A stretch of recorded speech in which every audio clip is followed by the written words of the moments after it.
Listen to me. Stopping you. Proof of citizenship, now. Why are you stopping me? I didn't do anything. Don't play games, ID, passport, something. I'm an American veteran, Afghanistan. You don't get to talk to me like this. We get to do whatever's necessary. Papers or cuffs, your choice. All right, you want proof? Fine. But remember this. The Lowe's home improvement parking lot in San Antonio was baking under the brutal Texas sun. It was 2:15 p.m. on a Thursday. Heat shimmered off the asphalt in visible waves, the digital bank sign across the street flashing 102 degrees. Natasha Reeves had just finished loading lumber into the bed of her pickup truck materials for the deck she was building in her backyard. She was 34. A faded Spurs t-shirt clung to her back, jeans worn in, work boots still dusty from the lumber aisle. Nothing about her looked remarkable at first glance, unless you noticed the way she moved. Alert. Grounded. A quiet awareness forged by years of watching for danger. She reached for the driver's door.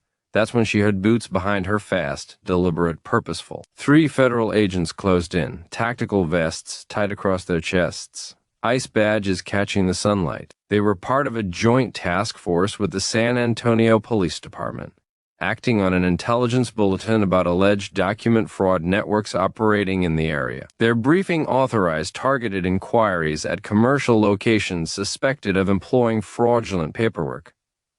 Whether that intelligence was legitimate or simply cover for broad enforcement sweeps would later become a central issue in court. A security camera mounted on a light pole near the garden center captured everything. The sun was so bright the shadows were sharp and short.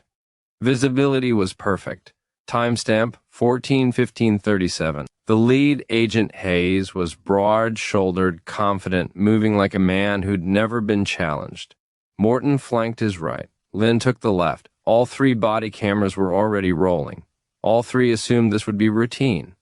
Stop. Demand papers. Move on. They had no idea they were approaching a former Army intelligence officer, 2 tours in Afghanistan, Bronze Star for Valor, trained in documentation analysis, interrogation, and strategic thinking. A woman who had survived environments where a single mistake meant death, and who learned long ago to stay several steps ahead of everyone else in the room. Or in this case, the parking lot. Ma'am, Immigration and Customs Enforcement. Hayes called out, one hand resting near his weapon. The camera caught his posture aggressive, confrontational. We need to see your identification and proof of citizenship. Natasha turned slowly, deliberately. Hands visible, her stance relaxed but balanced. No fear on her face. Just calculation. On what grounds? She asked calmly. What probable cause do you have to stop me? Hayes stepped closer. Morton slid to her right. Lynn to her left. A textbook containment formation. We're conducting a targeted inquiry, Hayes said. There have been reports of document fraud in this commercial area. Document fraud, Natasha repeated, her eyes moving from one agent to the next. What specific information connects me to that crime? What description were you given? She paused. Because if you're stopping me based solely on how I look in this parking lot, that's not a targeted inquiry. That's racial profiling. You saw a black woman loading lumber and decided to demand papers. Am I wrong? Lynn shifted uncomfortably. Hayes didn't. If you're here legally, this will only take 5 minutes, Hayes said, stepping even closer. Just show us your documents. I don't have to show you anything without probable cause, Natasha replied, her voice steady and clear, picked up by body cams and the security mic alike. The Fourth Amendment protects me from unreasonable seizures. This stop is unconstitutional, and I'm not complying just because you have badges. Hayes' jaw tightened in the harsh sunlight. Refusing to cooperate makes this suspicious, he said. Show ID now, or you're coming with us. That's when her intelligence training took over, not combat instinct, but strategy. Control the information. Control the outcome. She slowly reached into her pocket and pulled out her phone, careful, deliberate, visible. I'm recording this interaction, she announced. Nearby shoppers stopped. A man loading mulch froze mid-motion. Witnesses formed organically, just as the camera captured it all. I'm invoking my Fourth Amendment rights, Natasha continued. I'm a U.S. Army veteran, honorably discharged. 2 tours in Afghanistan. My truck has veteran plates, you can see them behind me. You have no probable cause, and I do not consent to any search or detention. Then she did something the agents didn't expect. She tapped a contact and put the phone on speaker. She'd saved the number years earlier, after watching ICE agents harass her neighbor, a U.S. citizen of 30 years who simply looked vulnerable enough to target. Hope for the best, prepare for the worst. The call connected. This is attorney Diana Velasquez with the Texas Civil Rights Project. A sharp, professional voice answered. Who am I speaking with? The camera caught the moment Hayes realized this wasn't going as planned. Morton glanced at Lynn, their confidence drained in real time. Ma'am, you can't, Hayes began. I absolutely can, Natasha cut in. I'm being detained without probable cause. I have invoked my Fourth Amendment rights, and they're continuing to hold me without articulating any specific crime. This call is being recorded, Velasquez said through the speaker. Officers, what is your probable cause for this stop? Be specific. Silence. 4 figures stood frozen under the blazing sun. Timestamp 14:8:45, 46:47. Finally, Hayes spoke. We're conducting a targeted inquiry related to document fraud in this area. What specific, articulable facts connect my client to document fraud? Velasquez pressed, her voice slicing through the heat. What description were you given? The attorney pressed. What evidence do you have that she's involved in any criminal activity? What makes this a targeted stop rather than a random demand for papers based on appearance? Silence again. The parking lot kept moving around the frozen standoff. Cars rolled in and out. Shoppers passed with carts. Some slowed, others stopped completely. Phones began to rise. A woman in a Lowe's vest stood near the entrance, one hand covering her mouth. A man in a pickup slowed to a crawl, window down, phone clearly recording. Natasha didn't move. She stood perfectly still, phone extended, her free hand visible at her side, not resisting, not fleeing, not giving them a single thing they could twist against her, just standing in the middle of a public parking lot, forcing the agents to do one of 2 things: articulate probable cause or expose that they had none. The security camera captured her posture, relaxed but ready, the stance of someone trained to wait, to assess, to act only when necessary. We have discretion to verify immigration status under our operational directive, Hayes finally said. He stepped closer. His hand drifted toward her arm. Should federal agents be allowed to demand citizenship papers without probable cause? Comment below. This wasn't about border security. This was about whether the Constitution protected a black veteran the same way it protected everyone else, or whether service meant nothing once appearance became the trigger. Discretion is not a blank check, Velasquez said sharply through the phone. You need reasonable suspicion. Do you have it? Can you articulate it? Hayes ignored her. Ma'am, you're going to need to come with us for processing. He reached for Natasha's arm. She took one measured step back, not aggressive, not evasive, just distance, controlled, defensive. Don't touch me, she said, her voice carrying the authority of someone who had given orders in combat zones. I'm not resisting. I'm not fleeing. I'm standing in a public parking lot where I have every right to be. You are attempting to seize me without probable cause. Attorney Velasquez, are you recording this? Natasha asked. Every word, Velasquez confirmed. Officers, if you detain my client without probable cause, you are violating clearly established constitutional rights. She has invoked them explicitly. Any further detention is unlawful. Hayes grabbed her arm anyway. The security camera captured his hand closing around her bicep, captured Natasha's body tense, but she did not pull away. I am not resisting, she said loudly, projecting to the growing crowd. I am being seized against my will without probable cause. I am a U.S. citizen. I am a combat veteran. I served this country in Afghanistan, and I am documenting this constitutional violation. She allowed him to pull her hands behind her back, allowed the cuffs to snap closed, all while keeping her phone active, speaker on, her attorney listening to every sound. The camera showed Hayes wrenching her arms back harder than necessary. Morton shifted uncomfortably. Lynn scanned the crowd, his hand hovering near his weapon, nervous now, aware of the audience. Badge numbers? Natasha said calmly. All 3 of you? Names? Badge numbers, supervisor contact. You'll get that at processing, Hayes said, gripping her arm as he steered her toward their SUV. The camera followed until they moved out of frame. Am I under arrest? Natasha asked clearly. If so, state the charges. You're required to read me my Miranda rights. You're being detained for processing. Hayes replied, a distinction without substance, but enough to give him cover. Detention requires reasonable suspicion, Natasha countered. Arrest requires probable cause. Which is it? Because you have neither.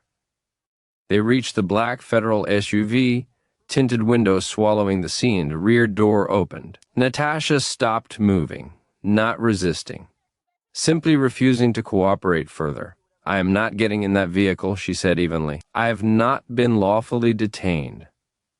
I have not been charged with a crime. I am a United States citizen invoking my right to remain here. Get in the vehicle, Hayes ordered, pushing against her back. Years of physical training made her immovable when she chose to be.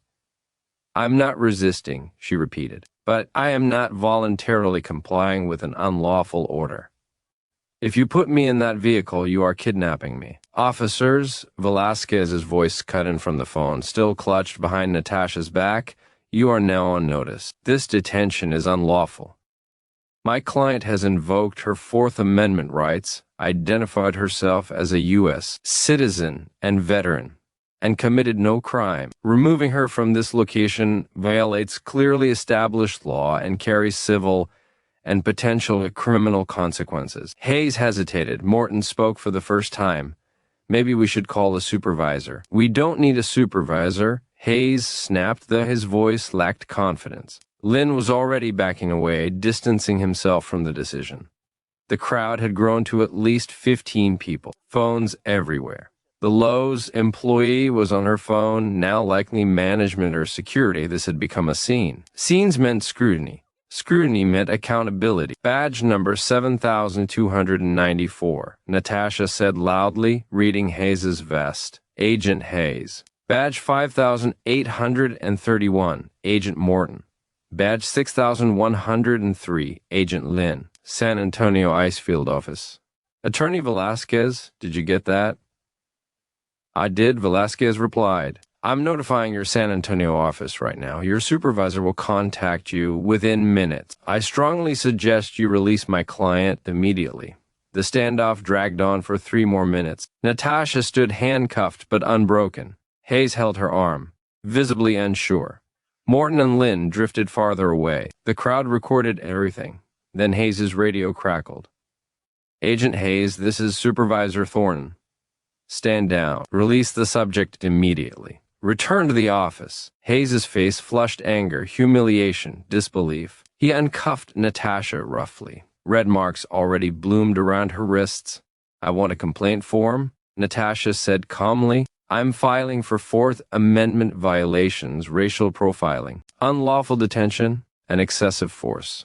You can file that at the office, Hayes muttered, already turning away. No, Natasha said.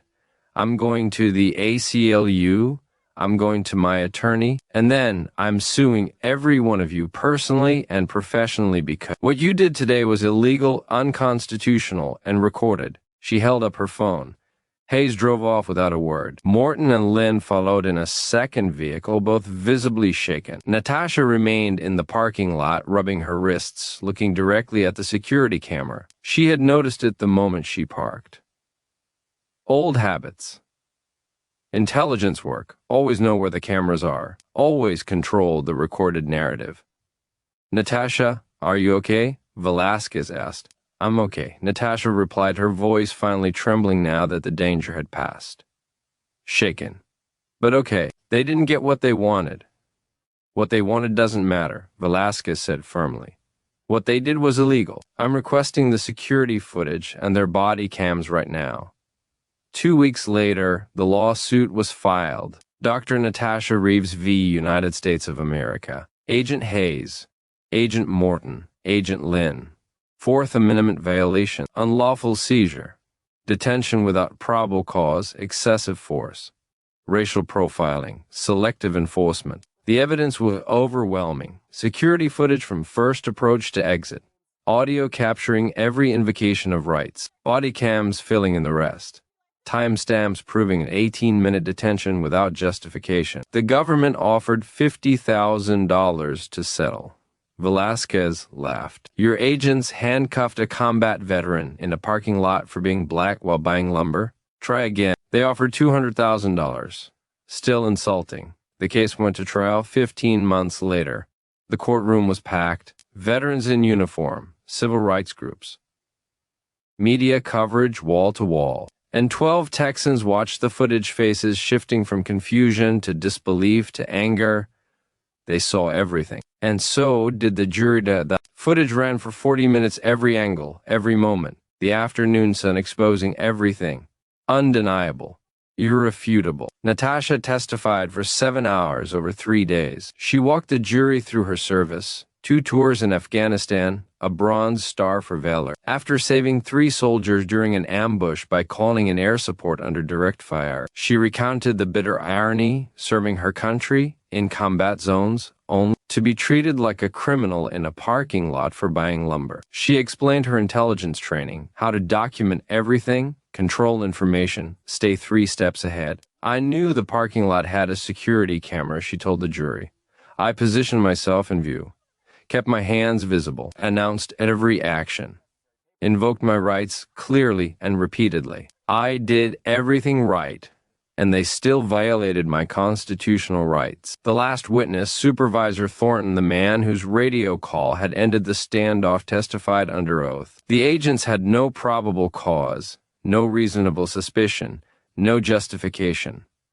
The courtroom erupted. The defense tried qualified immunity, tried to claim the agents acted in good faith. Velasquez dismantled the argument, entering the ICE training manuals into evidence. They knew the rules. Reasonable suspicion required, anonymous tips insufficient, racial profiling prohibited. They knew the rules. Velasquez told the jury in closing. They just didn't think the rules applied when the target was a black woman in a parking lot.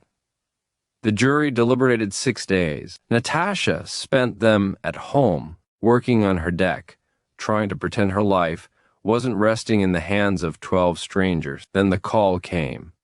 She was in her truck, hands shaking. Verdict's in. Get to the courthouse, Velasquez said. The courtroom was packed. The jury filed in. The foreman, a retired teacher named Patricia Gonzalez, stood and read the words that would change Natasha's life. We find in favor of the plaintiff on all counts. Cheers. Tears, relief. The damages phase took another week. The jury heard how Natasha suffered PTSD not from combat, but from being handcuffed and detained in her hometown. Other veterans spoke about the betrayal of serving a country that treated them as enemies. Economists detailed the value of constitutional rights and what price should be paid when government violates them. When the jury announced damages, even Velasquez looked stunned. $4.3 million compensatory, $3.3 million punitive. Total $7.6 million. Hayes was terminated. Morton resigned. Lynn moved to a desk job, far from field work. The months that followed brought agency-wide reviews. ICE's San Antonio field office updated training to reinforce Fourth Amendment protections, proper documentation for targeted inquiries, and supervisory oversight protocols. Natasha used part of her settlement to establish the Veterans Rights Defense Fund, providing free legal services to veterans facing discrimination. She became a national civil rights speaker. Her parking lot standoff became a case study in asserting rights under pressure. The camera footage became training material not just for law enforcement, but for civilians learning to assert their rights. And in San Antonio, at that Lowe's parking lot where she was seized without cause, the security camera still records in high definition. Because sometimes the cameras that watch us can protect us, if we're brave enough to stand in their view and refuse to back down. If you believe veterans deserve better, if the Fourth Amendment still matters, if standing up for your rights is the most American thing you can do, hit subscribe and the notification bell. More stories are coming that will make you see your rights differently, because freedom isn't free.